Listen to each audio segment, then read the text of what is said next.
5 minutes avec la Rhapsodie de réalité, une émission pour vous, une émission conçue pour vous, une émission taillée sur mesure, une émission qui vous ressemble, une émission qui vous permet de connaître votre destinée avec le Christ.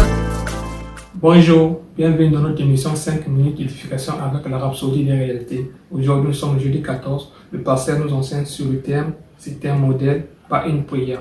Le verset d'ouverture est tiré sur Matthieu 6, verset 9, qui dit « Voici donc comment vous devez prier. Notre Père qui est aux cieux, que ton nom soit sanctifié. » En commentaire, le pasteur dit « Lorsque Jésus était sur cette terre, il a prié à plusieurs reprises.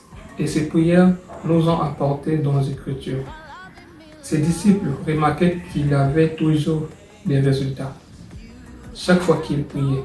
Et alors, ils lui dirent « Seigneur, apprends-nous à prier. » Luc 11, verset 1. Alors, il leur donna un modèle de prière. Il a dit « Voici donc comment vous devez prier. Notre Père qui est aux cieux, que ton nom soit sanctifié. »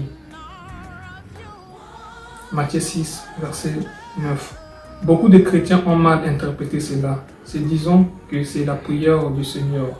Ils insistent sur le fait que c'est la prière que Jésus nous a demandé de faire et nous devons donc faire de même. Ils vont encore plus loin pour fonder leur argumentation sur les écrits de Luc dans Luc 11, verset 2, qui se lit ainsi. Il leur dit, quand vous priez, dites notre Père qui est aux cieux. Ce qu'ils ne réalisent pas, c'est que le mot grec qui signifie dire dans le verset précédent est l'ego. Cela ne sous-entend pas le fait de dire quelque chose. Au contraire, cela signifie poser systématiquement. Jésus a présenté un format ou modèle de la prière à ses disciples.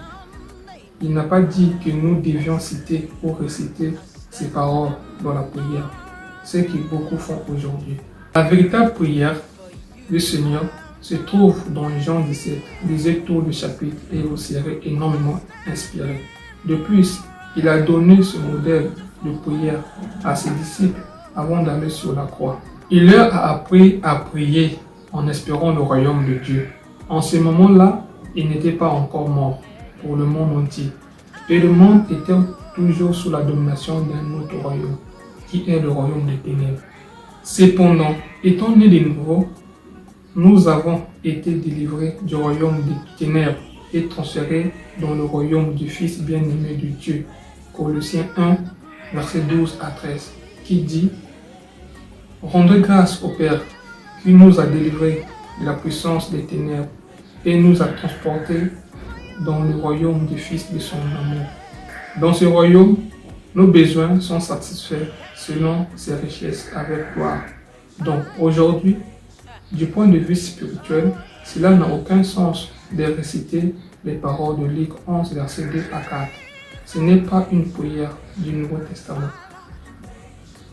Dans le Nouveau Testament, la prière est basée sur notre nouvelle relation avec le Père, une communion divine.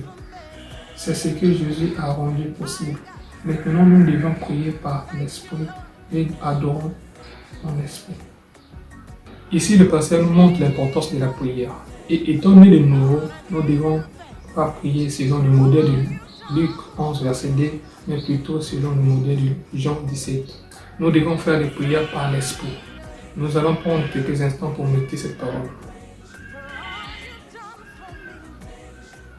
Nous allons prendre la confession. Veuillez répéter après moi. Cher Père Céleste, je te remercie pour l'illumination des Écritures. J'ai une connaissance exacte et précise de la parole, ce qui me permet de prier convenablement. Je déclare que les nations du monde parviennent à la connaissance du glorieux évangile du Christ. Et les hommes sont délivrés de la puissance des ténèbres dans leur glorieux héritage en Christ. Au nom de Jésus. Amen. Pour les études approfondies, vous devez donc lire Luc 18, verset 1 et Jean 16, verset 26 à 27. Je vous remercie. Que Dieu vous bénisse. Nous croyons que vous avez été bénis par ce message. Nous vous invitons à faire de Jésus-Christ le Seigneur de votre vie en disant cette prière. Seigneur Jésus, viens dans mon cœur et deviens le Seigneur de ma vie. Je reçois la vie éternelle dans mon esprit. Et selon Romains 10, 9, si tu confesses de ta bouche le Seigneur Jésus, et si tu crois dans ton cœur que Dieu l'a ressuscité de mort, tu seras sauvé. Je déclare que je suis sauvé, je suis né de nouveau, je suis un enfant de Dieu. Maintenant, j'ai Christ qui demeure en moi. Félicitations, vous êtes maintenant un enfant de Dieu.